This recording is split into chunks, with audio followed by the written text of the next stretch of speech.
Umair bin Wahab, jagoan Quraisy yang berbalik menjadi pembela Islam yang gigih. Di perang Badar, Umair bin Wahab ini adalah seorang pemimpin Quraisy yang menghunuskan pedangnya untuk menumpas orang Islam. Dia adalah musuh Islam dulu. Karena itulah Umair ini diutus oleh kaumnya untuk menyelidiki jumlah kaum muslimin akan ikut berperang dengan Rasulullah dan untuk meneliti menjadi mata-mata apakah ada bantuan yang tersembunyi dalam peperangan itu. Lalu Umair bin Wahab al-Jamhi berangkat dan dengan kudanya ia mengamati sekeliling kemah pasukan muslimin dan ia memberikan laporan kepada kaumnya bahwa kekuatan orang muslimin itu tidak lebih dari 300 orang. Perkiraan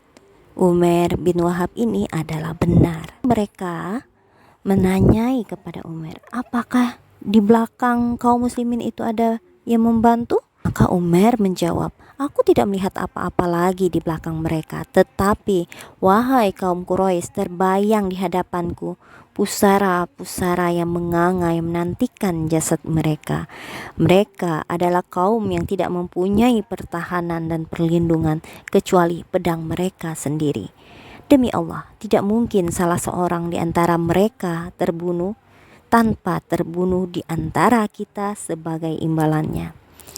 Maka apabila jumlah kita yang tewas sama dengan jumlah mereka, kehidupan mana lagi yang lebih baik setelah itu? Cobalah kamu pikirkan baik-baik.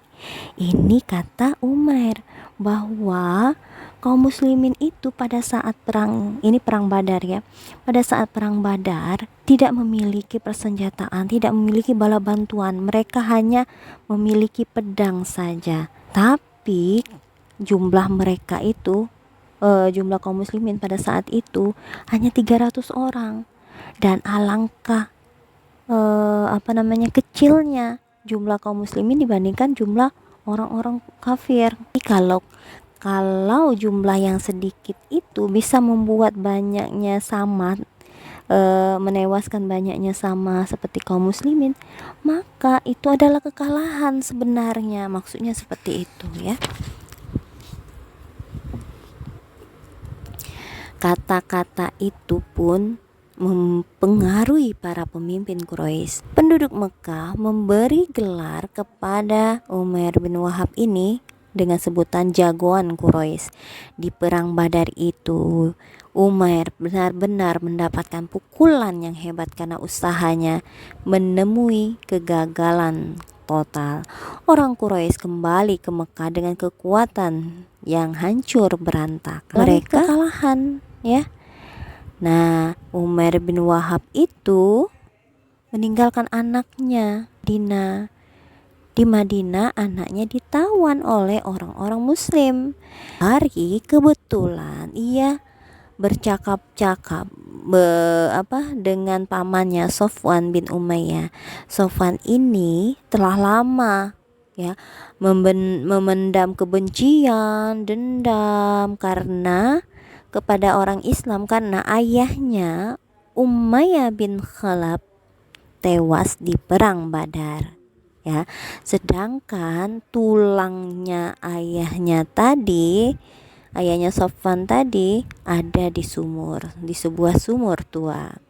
Sofwan dan Umair pun duduk kemudian berbincang-bincang isinya tentang kebencian kepada Rasulullah dan Islam. Urwah bin Zubair memaparkan percakapan antara Sofwan dan Umair bin Wahab. Kata Sofwan, demi Allah, tak ada lagi gunanya hidup kita setelah peristiwa itu. Maksudnya perang Badar. Dan berkata pula Umair, kau benar, demi Allah, kalau karena utang yang belum sempat kubayar, keluarga yang kukhawatirkan akan tersia-sia sepeninggalanku, niscaya aku akan berangkat mencari Muhammad atau membunuhnya. Mempunyai alasan kuat untuk berbicara dengannya, akan kukatakan bahwa aku datang untuk membicarakan anakku yang tertawan itu. Puan pun menanggapi, biarlah aku yang menanggung utangmu, akan kulunasi semua dan keluargamu. Hidup bersama keluargaku, akan kujaga mereka seperti keluargaku. Lalu Umar berkata lagi, nah kalau begitu marilah kita simpan rahasia kita ini. Kemudian Umar pun meminta pedangnya yang sudah disuruhnya asah dan diberi racun. Maka berangkatlah ia sampai di Madinah. Nah maksudnya di sini kayak gini ya. Sofwan itu kan punya ayahnya itu meninggal, lalu tulangnya itu dimasukkan ke dalam sumur tua. Sofwan itu merasa sedih sekali jika ingat peristiwa perang Badar, kekalahan mereka orang kafir Quraisy ya. Namun sebenarnya Umar bin Wahab ini ingin sekali berangkat menemui Rasulullah lalu membunuhnya, tetapi dia masih takut karena dia punya hutang, tapi hutang itu belum dibayar.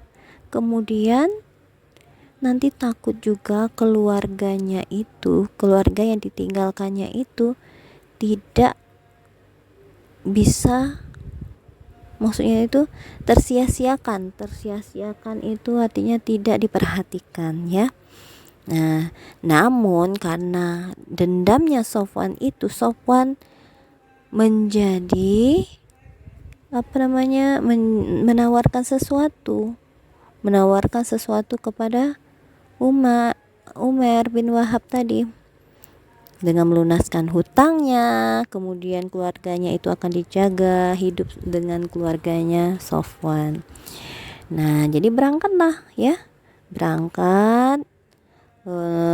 ke Madinah untuk menemui Rasulullah. Nah, di Madinah ini selagi Umar bin Khattab berbicara kepada sekelompok kaum muslimin tentang perang Badar dan mereka menyebut bahwa Allah menolong mereka, maka ketika percakapan itu tampaklah oleh mereka bahwa ada Umar bin Wahab yang baru saja menambatkan tunggangannya di depan masjid sambil menggunakan pedangnya. Umar berkata, Umar ya, itu si Umar bin Wahab anjing musuh Allah, demi Allah pastilah kedatangannya untuk maksud jahat. Ia yang menghasut orang banyak dan mengerahkan mereka untuk memerangi kita di perang Badar.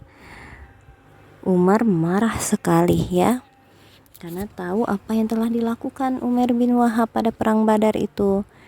Setelah Umar bin Khattab berbicara seperti itu, Umar pun menghadap Rasulullah dan berkata, ya Nabi Allah, itu si Umar musuh Allah, ia telah datang siap menghunus pedangnya.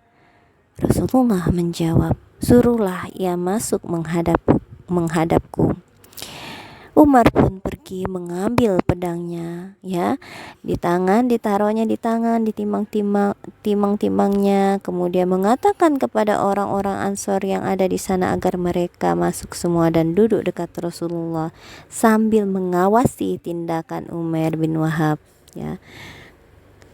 Umar pun membawa Umar menghadap Nabi sambil membawa pedangnya yang tersandang di pundaknya.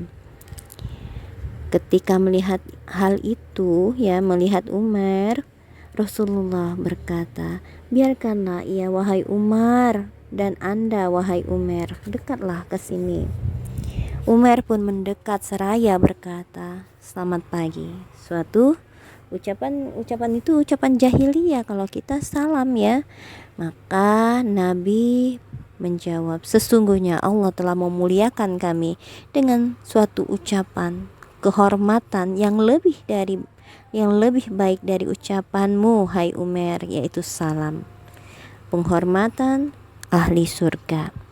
Umar berkata, demi Allah aku masih hijau tentang hal ini. Maksudnya Umar itu tidak paham apa maksudnya.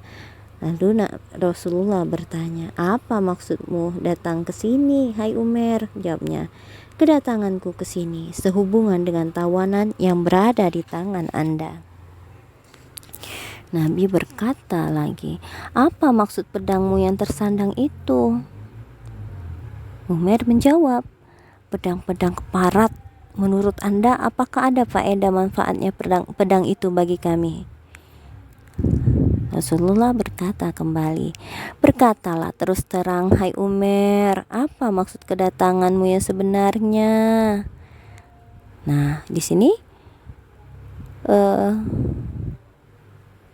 akan diceritakan kata Umar, tak ada maksudku yang lain, hanyalah aku sebutkan tadi. Apa yang disebutkan oleh Umar tadi? Untuk membicarakan tentang anaknya ya yang ditawan. Kata Rasulullah lagi, bukankah kamu telah duduk bersama Sofwan bin Umayyah di atas batu? Kamu berbincang-bincang tentang orang Quraisy yang tewas di sumur Badar. Kemudian katamu, kau bukan karena hutang dan keluargaku, niscaya aku akan pergi membunuh Muhammad.